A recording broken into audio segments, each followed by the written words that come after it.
Elvira Roblo. Napasali po ako dito sa team ng April 27, 2022.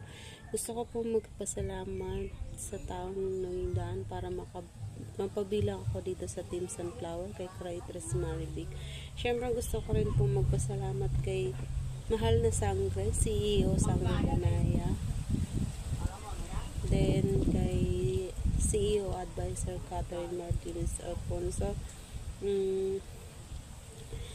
Sobrang saya ko po na napabilang ako dito sa team. Then sa tiwala po ninyo, maraming salamat. Lalong-lalo na po kay CEO Advisor Catherine sa tulong niya po, sa mga payo niya sa akin, sa gabay niya. Hindi po ako magiging matatag ngayon kung hindi po dahil sa kanya. Hindi po ako magsasawang pasalamat sa iyo, Advisor.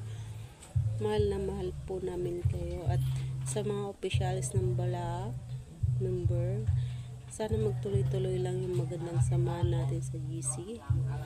At sana hindi mawala yung respeto natin sa bawat isa, pagmamahal at tiwala. Kahit anumang pagsubok po yan, sana malampasan natin lahat. Alam naman po natin na may kanya-kanya tayong problema sa buhay, pero nandito pa rin po tayo at nananatiling matatag.